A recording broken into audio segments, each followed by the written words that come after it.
Hello प्रिय छात्रों, सबसे पहले आपको एनसीईआरटी गणित क्लास 10th में आपको स्वागत है। इस वीडियो में हम आपको बताने वाले हैं प्रश्नावली 1.1 के कुछ बेसिक चीज़ें, तब फिर बारी बारी से हल करेंगे प्रत्येक प्रश्न को। ठीक है, चलिए हम पहले समझते हैं वास्तविक संख्या। लीजिए, आपके बुक का पहला चैप्टर है वास्तविक संख्या। तो प्रश्नावली को हल करने से पहले वास्तविक संख्या के कुछ बेसिक जान लेते हैं। ठीक है, आइए कॉपी पर चलते हैं। पहले हम लिखेंगे संख्याएं। ठीक है, संख्याएं।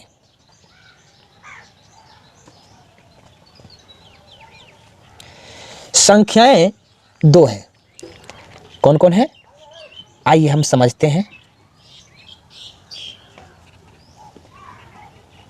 एक होता है वास्तविक संख्या, दूसरा होता है काल्पनिक संख्याएं।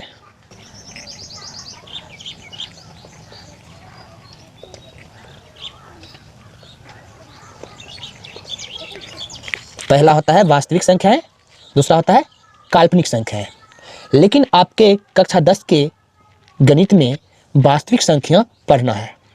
ठीक है, क्योंकि आपके कक्षा 10 में वास्तविक संख्या दिया गया है, काल्पनिक संख्या नहीं।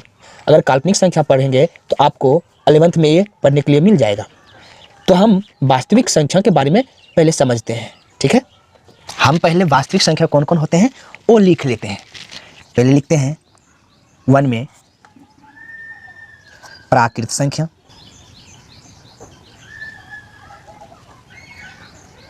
प्राकृत संख्या। ठीक है, दूसरा पूर्ण संख्या,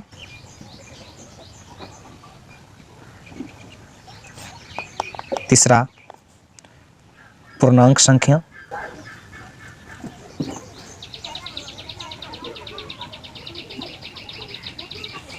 चार में लिखते हैं परिमेय संख्या,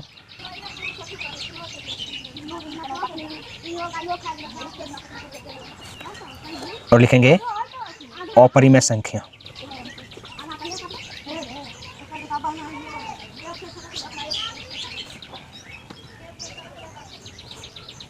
अब हम इसे बारी बारी से प्रत्येक को समझेंगे। ठीक है, लेकिन इसे अगर डिटेल में समझते हैं तो वीडियो बहुत लंबा बन जाएगा, आप भी वीडियो को देखने में बोर हो जाएंगे। तो चलिए हम समझते हैं शॉर्ट में। हम ऐसे समझाएंगे कि आप शॉर्ट में भी समझ जाएंगे। ठीक है, तो चलिए पहले हम प्राकृत संख्या को समझ लेते हैं। ठीक है, तो आइए प्राकृत संख्या यहाँ लिखते हैं।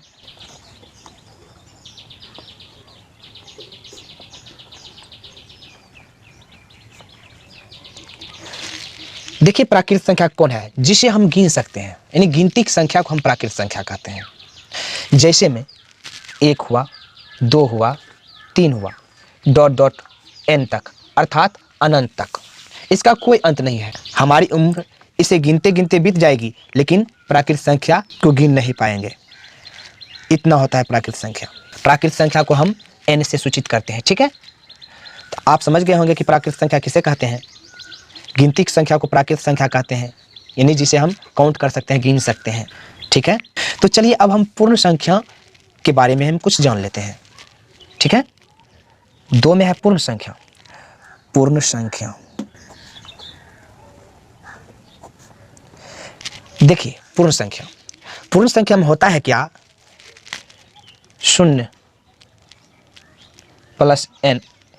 n से हम सूचित करते हैं प्राकृत संख्या को, आपको पहले भी बोल दिया है मैंने। तो प्राकृत संख्या में अगर हम 0 7 कर देते हैं, यानी प्राकृत संख्या में अगर 0 शामिल कर देते हैं तो वह पूर्ण संख्या हो जाता है। जैसे कि लीजिए 1 2 3 4 डॉट डॉट डॉट, यह है प्राकृत संख्या। अगर इसके साथ हम 0, प्राकृत संख्या का ये परिवार है, प्राकृत संख्या के परिवार में अगर 0 शामिल कर देंगे तो ये पूर्ण संख्या हो जाएगा। ठीक है, समझ गए, समझ गए होंगे। चलिए अब हम तीसरे नंबर वाले को समझेंगे। ठीक है, तीसरे नंबर में है पूर्णांक संख्या। क्या है, पूर्णांक संख्या। प्रिय छात्रों, पूर्णांक संख्या भी समझ लेते हैं। अब पूर्णांक संख्या वो होता है, कौन होता है? तमाम धनात्मक और ऋणात्मक संख्या के समूह को हम पूर्णांक संख्या कहते हैं। इसमें ऋणात्मक भी हो सकता है, धनात्मक भी हो सकता है, ठीक है। तो इसी को हम पूर्णांक संख्या कहते हैं। जैसे मान लीजिए कि -4 है, -3 है, -2 है, -1 है, 0 है, 1 है, 2 है, 3 है, डॉट डॉट डॉट, इधर भी डॉट डॉट डॉट। मतलब सीधी सी बात ये समझ लीजिए कि तमाम धनात्मक और ऋणात्मक संख्या के कुल परिवार को या कुल समूह को हम पूर्णांक संख्या कहते हैं। समझ गए? तो चलिए अब हम 4 नंबर में समझते हैं परिमेय संख्या को, ठीक है। चलिए परिमेय संख्या में 4 नंबर लिख लिया मैंने, परिमेय संख्या।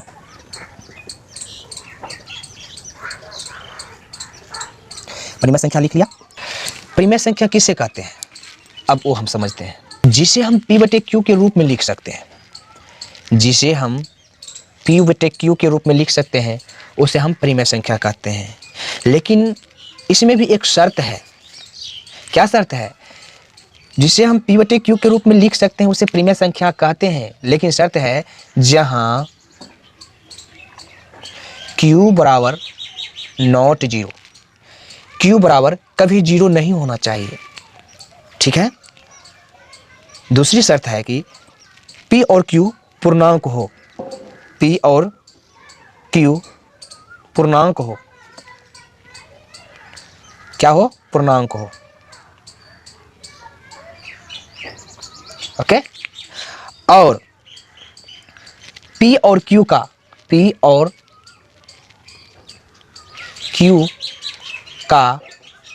HCF 1 हो, ठीक है। तब हम इसे क्या कह सकते हैं कि ये परिमेय संख्या है। फिर एक बार समझ लेते हैं परिमेय संख्या किसे कहते हैं। जिसे P/Q के रूप में लिख सकते हैं उसे हम परिमेय संख्या कहते हैं। जहां Q बराबर 0 नहीं होना चाहिए, P और Q पूर्णांक हो, P और Q का HCF 1 होना चाहिए, ठीक है। चलिए इसको हम पहले एग्जाम्पल से थोड़ा समझ लेते हैं। एग्जाम्पल में देखिए, जैसे 1/2 है, ये परिमेय है या नहीं है, ये हमें जानना है। कैसे जानेंगे? 1/2 है, एक P है एक Q है, ठीक है। इन दोनों का HCF ज्ञात करेंगे तो क्या आएगा? 1 आएगा। 1 और 2 का HCF 1 आएगा, इसलिए ये परिमेय संख्या है, ठीक है। आ जाइए आप यहां देख लीजिए 4/6। देखिए 4/6 है, आप इसे कहोगे कि परिमेय संख्या है, लेकिन अभी जिस रूप में ये है ये परिमेय संख्या नहीं है।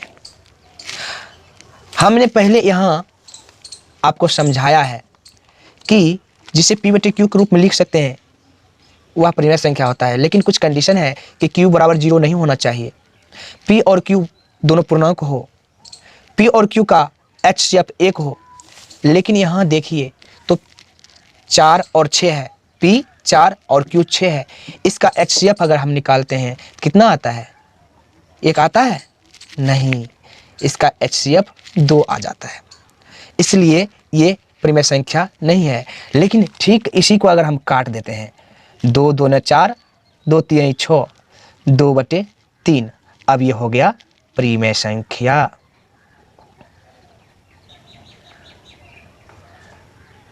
समझ गए? तो प्रिय छात्रों, उम्मीद है कि आपको समझने में किसी प्रकार की परेशानी नहीं होता होगा, क्योंकि हम आपको बहुत सरल तरीके से समझाने का प्रयास कर रहा हूं। अगर हम आपके लिए इतना मेहनत करता हूं तो प्लीज़ वीडियो को लाइक तो बनता है, वीडियो को लाइक कर दीजिए। कमेंट बॉक्स में कमेंट लिखिए कि जी सर आप अच्छे समझाते हो, और चैनल पर नए हैं तो चैनल को सब्सक्राइब भी करते जाइए और अपने दोस्तों में भी इसे शेयर कीजिए, जिससे कि आपका दोस्त भी अच्छे से समझ सके। तो चलिए अब आगे चलते हैं, अब अपरिमेय संख्या को समझेंगे, ठीक है। तो चलिए अब समझते हैं 5 नंबर में अपरिमेय संख्या।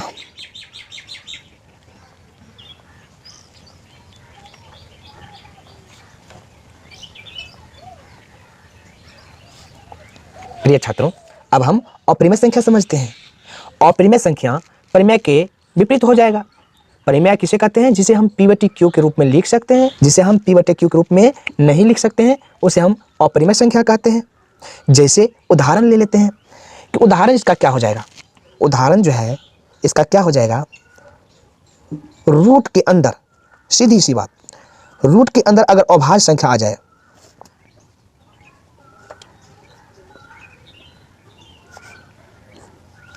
तो वह जो है अपरिमेय संख्या ही होगा। समझ गए? एक बार फिर से मैं दोहरा देता हूं कि अगर कोई अभाज्य संख्या रूट के अंदर आ जाएगा तो वह अपरिमेय संख्या ही होगा।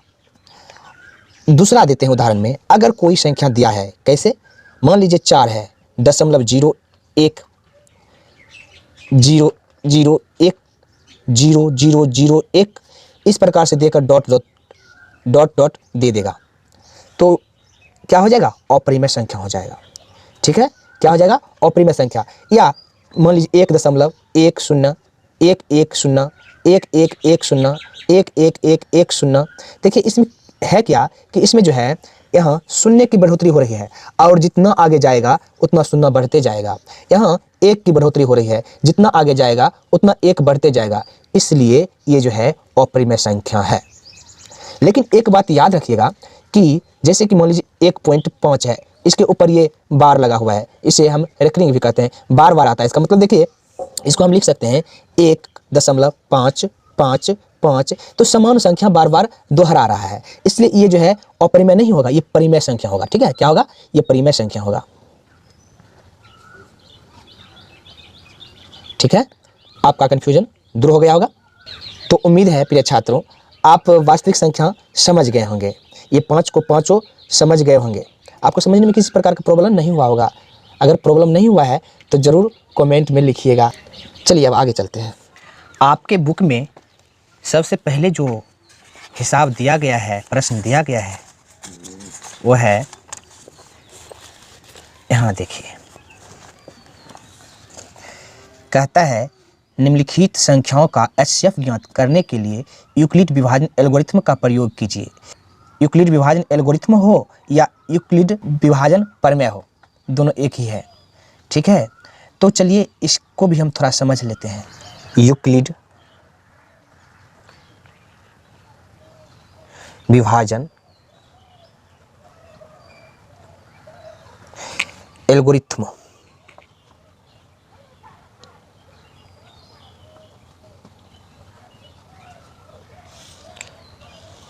आइए अब इसे हम समझते हैं। देखिए, यदि 2 संख्या दिया रहे, उसमें उसको कहेगा कि HCF ज्ञात करना है, तो जो बड़ा वाला होगा उसे हम A मान लेते हैं और जो छोटा वाला होता है उसे हम B मान लेते हैं।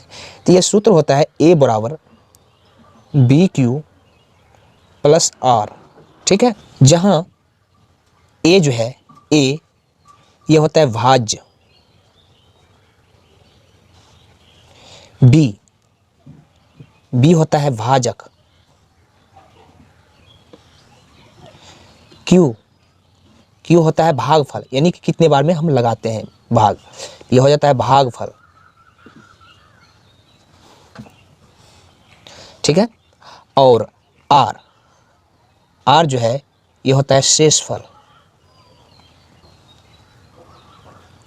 ठीक है, जैसे एग्जांपल में हम मान लीजिए कि 2 संख्या यहाँ हम ले लेते हैं, क्या ले लेते हैं, जैसे ले लेते हैं 8 और 3 ले लेते हैं। इसको हमें HCF ज्ञात करना है, कौन विधि से, यूक्लिड विभाजन एल्गोरिथ्म के विधि से। ठीक है, तो हम क्या करेंगे, सबसे पहले ये जो बड़ा है, इसमें जो बड़ा है 8 को हम A मान लेंगे। ठीक है, अब B छोटा वाला 3 है तो इसको हम B मान लेंगे। अब इसे हम यूक्लिड विभाजन एल्गोरिथ्म के सूत्र से कैसे बनाएंगे, उसके अनुसार कैसे बनाएंगे, हम क्या करेंगे, ये सूत्र है A बराबर BQ प्लस R से चलेंगे। तो जो बड़ा है एक जगह पर दे दीजिए उसको। ठीक है, बराबर छोटा जो है B की जगह पर दे दीजिए 3। अब हम 3, अब एक बार इस साइड में आ जाइए, यहाँ हम लिखते हैं 3 से हम 8 में भाग देंगे, तो कितने बार में लगेगा, 2 बार में। 3 दूने 6, घटाए तो 2 बचा, ठीक है। तो ठीक है, हम यहाँ 3 दूने 6 लगाएंगे तो 6 इसमें से घट जाएगा तो बचेगा कितना, 2, ठीक है। इसे हम लिख लेते हैं प्रथम चरण, यानी चरण 1, ठीक है। अब हम क्या करेंगे, जिस प्रकार से यहाँ देखिए इसको अब ऐसे करेंगे, अब ये जो शेष आया शेष वाले से भाग देना है इस 3 में, 3 को यहाँ लाना होगा। ठीक उसी प्रकार अब 3 को यहाँ लाना है और शेष को 3 की जगह पर लाना है। अब देखिए इस यहाँ लिखना चाहेंगे हम चरण 2, चरण 2, हमने यहाँ लिख लिया चरण 2, वो दिख नहीं रहा होगा, यहाँ समझ लीजिए। ये चरण 1 यहाँ इसको लिखे, यहाँ चरण 2। तो चलिए यहाँ 3 को आगे कर लेंगे और शेष जो है यहाँ कर लेते हैं। अब इस शेष से भाग दीजिए, 2 एकम 2, बचेगा 1। यहाँ भी हम 2 एकम 2 करेंगे और शेष बचेगा 1। अब हम तीसरा चरण में क्या लिखेंगे, तीसरे चरण में चलते हैं। तीसरे चरण, चरण 3 में, तो यहाँ हम 2 का भागा कर लेंगे, 1 को यहाँ लाइए, 1 को 2 से गुना कीजिए। यहाँ भी देखिए 2 के यहाँ लाए, इस 2 के यहाँ लाए, 1 को 2 बार पढ़ेंगे तो 2 लग जाएगा, भाग पूरा पूरा कट गया। तो यहाँ 2 से लगाए तो 2 लग गया, जब यहाँ शेष कितना हो जाएगा, 0, शेष हो गया 0। जब 0 हो गया शेष, तो ये जो देख रहे हैं यही इसका HCF होगा। यहाँ लिख देंगे शेषफल, शेषफल, सॉरी यहाँ लिखेंगे शेषफल बराबर 0, शेषफल बराबर 0। अतः 8 और 3 का HCF 1, शेष 0 आ गया, जो यहाँ रहेगा वही HCF होगा। समझ गए।